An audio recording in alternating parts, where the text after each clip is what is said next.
Hey everyone, and welcome to this video. You're on the Game Pulse channel, and today we're diving into the 25 best co-op games for you and your friends. Just to clarify, this list includes some titles that have already dropped this year, along with a couple that are set to release next month. So it's definitely going to be interesting. Just a friendly reminder that you can find time codes for all the games in the description below, and I hope you enjoy the video. The next game is Gears of War Reloaded, similar to a remaster of the original Gears of War, with graphics that are decent enough. Now it's available on Steam and also on PlayStation 5, since back in the day it was exclusive to PC and Xbox. The game itself doesn't really need much of an introduction. It's a pretty intense shooter where you dive into the story of humanity's fight against local mutants, known as the Locust. You'll be playing as Marcus Fenix along with his squad. Just to clarify, co-op here is for 2 players, meaning you and your buddy can play through the whole game from start to finish, either online or together on the same screen, though that's only on consoles. On PC, as far as I know, there's no split screen, unfortunately. The gameplay here isn't anything too surprising. It's a typical third-person shooter with gunfights and cover mechanics, where you usually clear out areas and move from point A to point B. Sometimes you'll also face off against bosses, but sadly there aren't that many because they would fit the game's theme perfectly. The campaign isn't very long. You can finish it pretty quickly, in about 8 hours, maybe 10 at most, so that's a couple of well-spent evenings with your friend.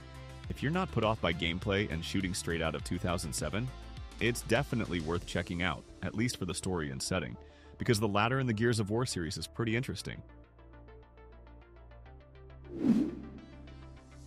The 6th installment of Battlefield isn't exactly a co-op game. It's more of a multiplayer shooter, which doesn't quite fit the theme of this video.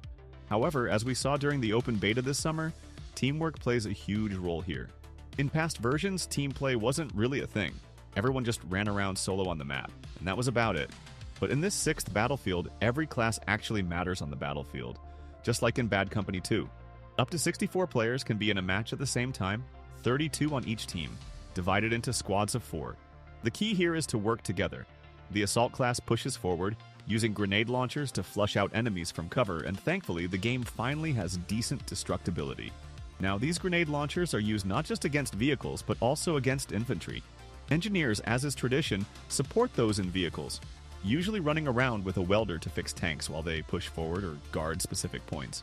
The medic is actually my favorite class, capable of pulling you out of a tight spot by throwing smoke and healing you, or dragging you to safety, giving you a second chance, or just tossing you a medkit. And I don't think I need to explain the sniper role. What's also cool is that each class can be customized and isn't tied to specific weapons anymore. A medic can run around with a machine gun, and a sniper can use a shotgun. Overall, teamwork is super important here, and honestly, it's way more fun to play together than just running around aimlessly solo like you would in some deathmatch. Honestly, the hottest co-op game of the year so far is Split Fiction. It's a brand new game from the same developers who brought us the legendary A Way Out and the equally awesome It Takes Two, so they definitely know their stuff when it comes to good co-op games. The gameplay is pretty much the same deal, meaning you can only play it with 2 players, either on one PC or online, whatever works best for you. The story setup is roughly like this. It's a distant future, and the tale revolves around 2 girls who are writers. One writes about a dark sci-fi future, while the other writes about a magical fantasy world. And it turns out, both settings collide. Your mission is crystal clear. Find a way out of this tricky situation while helping each other along the way. A big highlight of the game is not just the decent story, but also the variety, which includes both the locations and the situations you'll find yourselves in. As you progress, you'll encounter tons of different events, from classic puzzles to motorcycle races, dragon rides, and boss battles. So boredom is definitely not an option. Plus, in terms of length, the game isn't short. You're looking at about 15 hours of gameplay for sure. So if you've been on the hunt for a new story-driven co-op game, you definitely don't want to miss this one. Next up is Drive Beyond Horizon, a game that could be a solid alternative to the long drive, even though it's pretty under the radar. It's a game where you either go solo or team up with up to 4 players to piece together an old clunker in your garage, usually a classic ride. Then you hit the road in a post-apocalyptic world. There aren't really any side quests or other cool activities in the game. Mostly, you just need to get from point A to point B. Along the way, you can search different locations for supplies, food, gas, oil, weapons, and of course, fix up your ride. You can swap out the engine, radiator, doors, bumpers, wheels, and so on. You can even find a new car, and if you're lucky, you can repair it and use it as a second or even third vehicle on your journey. One thing though, I recommend you play your own music, like your personal playlist, because the game doesn't have much of a soundtrack, and driving in silence can get really boring. Also, while you can build a car out of scraps, keep in mind that the game itself is kind of put together the same way. The optimization isn't great, and there are plenty of bugs right now, but that hasn't stopped the game from racking up 1,000 positive reviews on Steam. Recently, a fantastic tactical shooter in isometric view came out of early access, and you can play it cooperatively too. But let's break it down. First off, I should clarify that this game isn't exactly a shooter in the traditional sense. It's more of a real-time strategy or tactical game, with action set against the backdrop of counterterrorism in the Middle East. The goal is simple. When playing in co-op with up to 4 players, you need to take out the bad guys, but not in the usual way, like in Ready or Not. You really have to think ahead and plan everything out. The battles happen in real time, but with pauses where you can give orders, change tactics, and bite your nails while your team goes into the fray. You'll control several special ops groups, each suited for different terrains and conditions. For example, some work perfectly stealthily at night, while others excel at storming in during the day. And of course, choosing your arsenal before each mission really matters. There are plenty of missions in the game, including story-driven ones with a simple but engaging plot, as well as various operations. Not to mention, there's a ton of community content from the workshop on Steam, where you can find loads of interesting maps, so there's definitely no shortage of fun to be had. Little Nightmares 3 is, without a doubt, one of the biggest co-op games of this year, and it's not just for show. When you think about it, there aren't many good story-driven games you can play with a friend, and this one is no exception. It tells the story of 2 kids who, as the series goes, find themselves in yet another dark world. This one's called The Spiral, and the goal is, of course, to escape it. As you play, you'll navigate through eerie yet incredibly atmospheric locations, solve various puzzles, and naturally run away from all sorts of monsters. Now, when it comes to co-op, it makes perfect sense that each of you controls a different character, and each has their own unique abilities to help you along the way. Plus, there are moments where you need to move in sync, like one person holding a board while the other climbs up it, or distracting monsters with different objects, like a bottle. You'll also have to solve puzzles together. Overall, I think it's a true dark fairy tale that you can enjoy in co-op, and its visuals totally give off vibes of Tim Burton's work. I definitely recommend giving it a try. If you're looking for some co-op action but you're tired of the usual zombie shooting, then I can definitely recommend the game Kingmakers. It's a game that grabs you with its concept. Picture this. You're in control of an elite operative who travels back to the 15th century, right in the middle of a war, and you get to choose from 3 factions: England, Scotland, or Wales. Your main goal is to prevent an apocalypse by changing the course of history, battling hordes of medieval knights, lords, and their armies. And the cherry on top is the way you wage war. Despite the time period, this hero's weapons are modern. You've got plenty of firearms, from assault rifles to shotguns, various grenade launchers, sniper rifles, and even vehicles, from motorcycles to pickups with machine guns. The co-op supports up to 4 players, each with their own army. One player can be on the front lines with a machine gun, another in a helicopter, and a third controlling archers for cover, and so on. You'll also need to storm castles together, fend off enemy attacks, or farm for necessary resources. In short, the concept of this game is definitely unique and pretty interesting, so if you missed it, I suggest you check it out. The next game has been described by many as a co-op experience that really goes all out, and honestly, it's not without reason. The essence of the game is that you and up to 3 other players need to create, let's say, a forbidden product.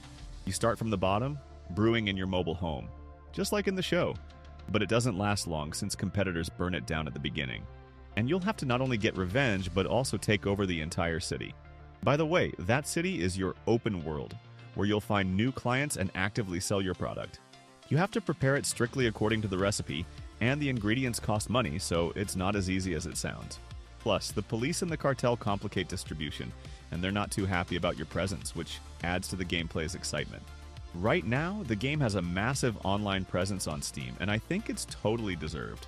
Also, not too long ago, the developers released a roadmap, which suggests that the game will be even more developed and interesting in the future. So, if for some reason you haven't played it yet, I highly recommend you fix that. For roguelike fans, at the start of the year, a pretty controversial, but definitely not the worst game came out, and that's Hyper Light Breaker.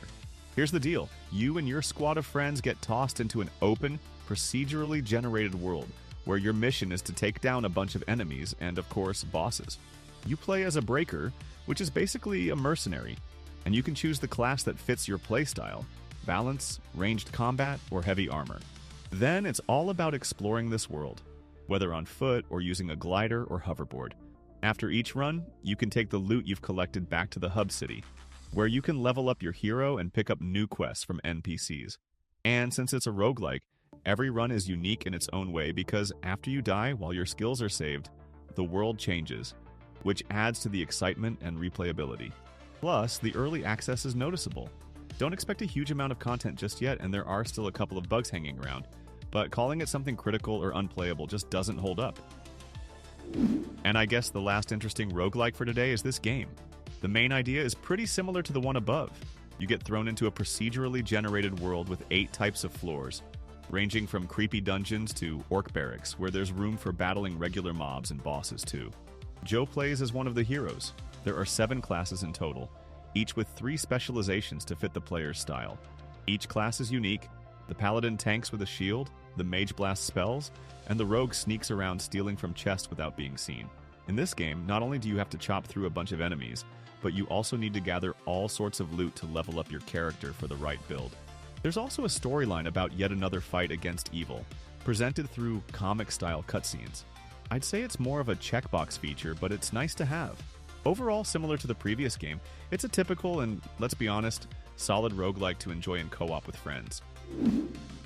Adding the 4th part of Borderlands to this video is like walking and jumping on really thin ice, because right now, all that comes to mind with this game is its terrible technical state and awful optimization. The game itself is basically a typical looter shooter in the spirit of Borderlands, featuring new adventurers with unique skills, each of them clearly having their own abilities. Co-op is classic for the series, still allowing up to 4 players where you can play through the entire game with your friends, including the main campaign and all the side quests. Gameplay-wise, I wouldn't say the game has strayed too far from previous installments. It's still a first-person shooter in a big open world, with various locations, enemies, bosses, and loot to upgrade your weapons. Although there are a couple of new features. Generally, this mainly affects movement. You can now perform a double jump, run on walls, plus there are new vehicles for exploring the game world. You can play however you want. On PC, for example, it's only through the internet and co-op. There's also crossplay, so if your friend is on a console and you're on PC, you can still play together. Oh, and I almost forgot. On those consoles, there's split screen again, so you could even play together on one screen. Too bad they didn't include that on PC, of course. For those seeking a super addictive simulator to play in co-op with friends, one of the best options is the game RoadCraft. This game, from the developers of awesome titles like Pintires, Mudrunner, and SnowRunner, is great. However, the main focus now isn't on off-roading, but on fixing that off-road terrain. Essentially, you take on the role of the boss of your company, tasked with repairing a devastated region after a disaster. Everything from flooded dams and abandoned factories to broken roads in the mountains. The game features several large locations, each acting as a separate chapter, where you control over 40 types of construction equipment, from bulldozers and excavators to cranes and trucks with satisfying physics. Generally, you'll need to clear debris, recycle junk into useful materials, lay out routes on the map for convoys to prevent resources from getting stuck, and build your own infrastructure. It's way more fun to do all of this in co-op with a friend or friends, where each of you can take on different tasks and complete your goals even faster. So, this is Sniper Elite Resistance, another game in the Sniper Elite series. I think it's the 6th one, if my memory serves me right, and the main idea is pretty much the same as before. It's a game where you either go solo or team up with friends in occupied France during World War II, taking on the role of elite trained snipers. Usually you get dropped into a big open area with lots of targets and a ton of freedom on how to take them out. You can go all stealthy and super clean without making a sound, or just charge in guns blazing. And when you're playing co-op, it's clear that each of you has your own role. One person can distract, or on the flip side, with one shot, you can take out a whole group of enemies with your buddy. I think you get what I mean. Oh, and I almost forgot, the weapons in the game, just like in the previous installments, can be customized and set up before each mission. You can change scopes, silencers, and even ammo to fit your playstyle. But the coolest part is the multiplayer, where another player takes on the role of a sniper on the enemy side. And it basically turns into a game of cat and mouse until one of you spots the other first and makes that final shot. So this is the second part of Grounded. Yes, the game that can be described as yet another co-op survival game that dropped this year. Basically, that's true, except for the interesting concept carried over from the first part. The deal here is that you and your friends shrink down to pretty tiny sizes. And this time, you've got to survive in a huge park. Just to compare, the first game took place in a backyard. And considering our, let's say, dimensions, it makes total sense that the main enemies in the game are insects, like spiders, ants, beetles, flies, and a whole lot more. The gameplay formula is pretty familiar for this genre. You'll need to craft all sorts of spears, bows, and armor from grass and acorns, build a base, and even drive around in buggies to avoid becoming lunch for cockroaches. Plus, you'll have to battle the local flora and fauna, dealing with the usual ants from the first game, as well as tougher foes like giant cockroaches that can block your hits, or even take on a boss like a massive spider. So this is yet another super fun co-op horror game that dropped at the beginning of this year and managed to snag a decent chunk of online players on Steam. The concept is pretty much the same. You'll either go solo or team up with up to 4 players to roam around a ruined city, snapping pics of alien freaks and trying to survive, all to make it to the front pages. Yeah, it's a mix of Little Company and last year's content warning, which actually works in the game's favor. Each team member is a journalist with their own unique style. One plays it safe, while another gets right up in the monsters' faces, and everyone screams if someone gets into trouble. Basically, the gameplay revolves around dropping into the middle of the street, finding an entrance to a building, and photographing monsters inside. You earn more points for colorful and unusual photos. For example, a shot of a basic monster gives you few points, but if a creature is ripping limbs off civilians or becomes a victim of another monster, the game generously rewards you with bonus points, which means more cash to buy various items. But just taking the photo isn't enough. You also have to make it to the evacuation point. Oh, and I almost forgot. If you're playing in a group and your fellow journalist bites the dust, you can grab their camera and carry it to the exit to avoid losing points for their shots. Next up, Dying Light is the beast. Honestly, this game feels more like a spin-off in the series. But in my personal opinion, at times it's even better than the full-fledged second installment. And yeah, just so you know, in the game's story, we play as the hero from the first game, who was held captive for about 13 years by some baron, and the guy experimented on him with zombie DNA. Overall, that's the key reason behind the hero's abilities. The gameplay is intense, literally in every sense of the word. Taking out different kinds of zombies is a blast for a bunch of reasons. There's the brutal combat, combos, new weapons, and even dismemberment, which the developers were really proud of, releasing a separate trailer for it, and honestly, they totally deserve it. The co-op here supports up to 4 players, and it lets you play through the entire game from start to finish. All the story missions, side quests, and so on. It's just a shame that progress only saves for the host, so if you decide to play with friends, I recommend sticking with it, otherwise replaying everything will be a real pain, and super boring. Oh, and yeah, I almost forgot, they also added an off-road vehicle that you can and should use to explore the game's open world. Overall, the game is incredibly beautiful and high-tech, but it's a shame that to play it, you need some serious hardware. So, there's also something new in the co-op story department, and the best part is it's totally free on Steam. I'm talking about this project that you might have missed. In short, it's a co-op puzzle platformer inspired by stop-motion animation, where you play as a pair. One is an animator who moves the scenery, and the other is a puppet that jumps around on those sets. What's funny is that this game was made by students from France, and for a first project, I think it's pretty solid, even though there are some flaws.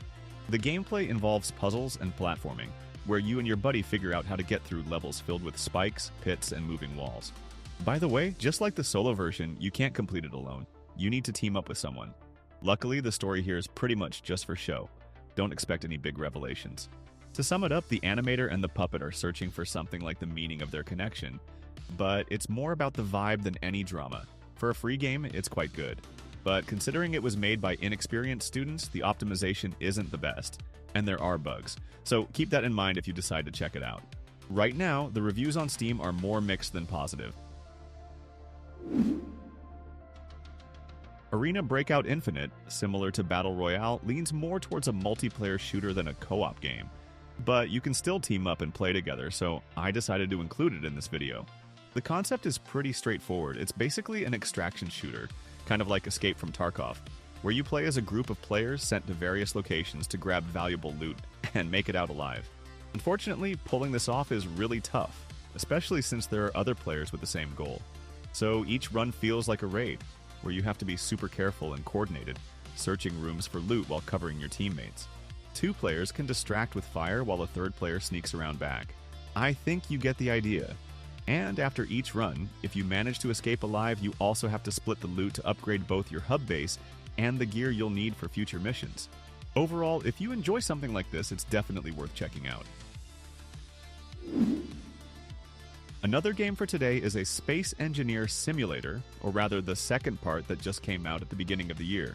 It's a cooperative space sim where you and your friends build stations, battle, and survive in the Almagus system. And it's like an evolution of the original, packed with tons of new features that will keep you and your team hooked for a long time. The world in the game, as the title suggests, is an endless space filled with asteroids and mysteries where you need to explore, build bases and ships right in the open cosmos. Right now, the game only has a creative mode, but you can seriously get lost in it for hours thanks to the huge freedom of action and the massive toolkit for creating ships and bases. Oh, and yeah, I almost forgot, co-op supports up to 16 players.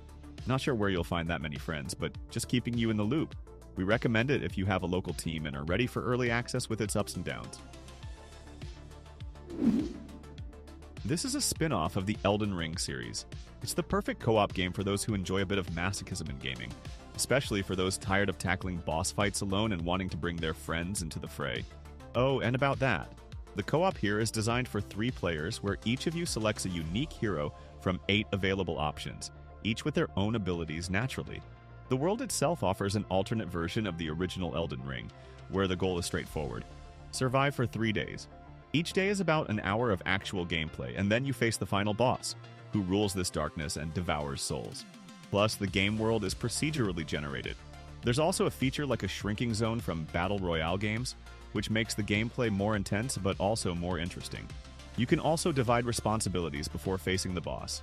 So, one player can farm loot in the world for upgrades, another can distract mobs during the fight, while the third can heal everyone during the boss battle, or, target the weak spots. And there are definitely plenty of bosses here too.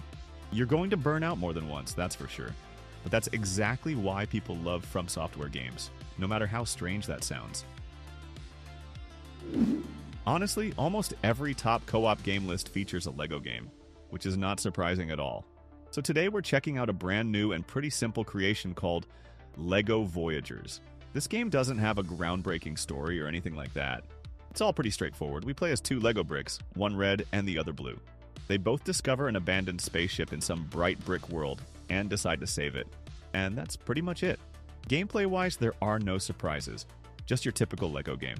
We move through different levels, collect various pieces, and build stuff like stairs or bridges, while also solving simple puzzles along the way. As is typical for LEGO games, you can play either together on one screen, whether on PC or consoles or online. Whatever works best for you. And yeah, just so you know, the game is pretty quick to finish, taking about 3 hours, maybe 5 at most, which I think is perfect for killing a couple of well-spent evenings with your friend.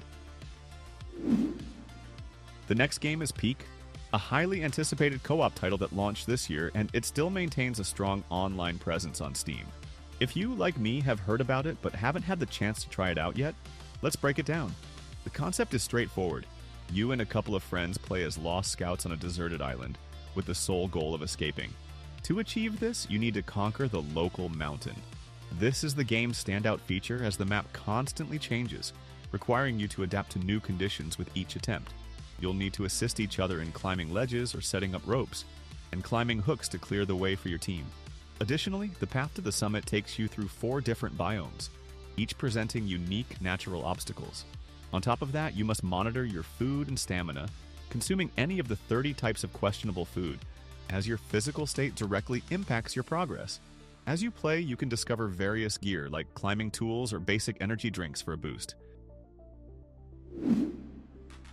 If you've been missing those classic beat-em-ups that you can play co-op with a friend or family member, then something pretty cool just dropped in this genre called Big Helmet Heroes. The title pretty much says it all. It's a game where you play as knights in big helmets. You'll be racing through various worlds with the simple goal of saving the princess.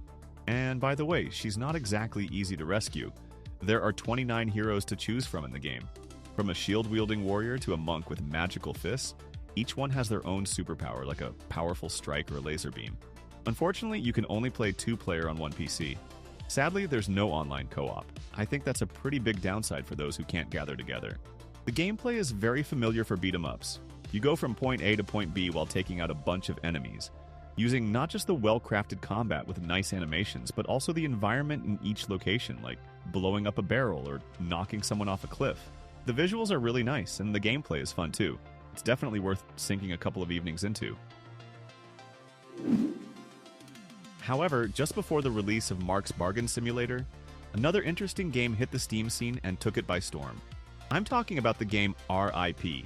To keep it short and sweet, it's another clone of Lethal Company, but a pretty good one, so let's break it down. Here's the deal. It's a classic co-op horror game where you and up to 6 friends explore abandoned locations, grab valuables, and dodge all sorts of creepy stuff like gnomes, clowns, and even killer ducklings. Usually you're hauling items like pianos or fragile figurines using a gravity gun. And if you drop something, say goodbye to your cash. By the way, the monsters follow Newton's laws too, so you can and should throw boxes at them, build barricades, or run them over with a truck before they catch up. Plus, you can mess with your friends just as much as you can with the monsters. Flushing them down the toilet is basically a staple in this game, and I'm sure anyone who's played has done it. But what really cracked me up, even when I was playing poorly, was the funny facial animations and character models. When someone talks in voice chat, it looks super hilarious and just a riot. So if you're not scared off by another game with simple graphics made in Unity, I highly recommend checking it out. There aren't many new survival games with co-op and an open world coming out this year, and the only decent one you can play with friends is a game called Aloft. It's a game where you'll find a pretty unique world made up of floating islands infected with a local mushroom plague. You'll need to clean it up to restore the ecology. As with classic survival games, you play as a survivor who gathers resources, builds a base, and turns it into a ship with sails and a steering wheel. You can even take it with you when you jump into a friend's world, for example. Co-op here supports up to 8 players, so if you've got a group of friends, you can all team up. And as expected in co-op survival, each of you will take on your own role. One chops trees, another brews potions, a third is shouting, "Where's my bed?" while the fourth has already fallen off a cliff. Basically, it's just building and survival. The gameplay is co-op terraforming with survival elements. You collect seeds, clear the islands of mushrooms, build little houses, and fly around on a glider until you run into the boss Leviathan. It's like a giant turtle with mushrooms on its back that you need to heal. Plus, the game has a really nice, though somewhat sturdy visual style. I definitely recommend checking it out if you have a group of friends to dive into co-op with.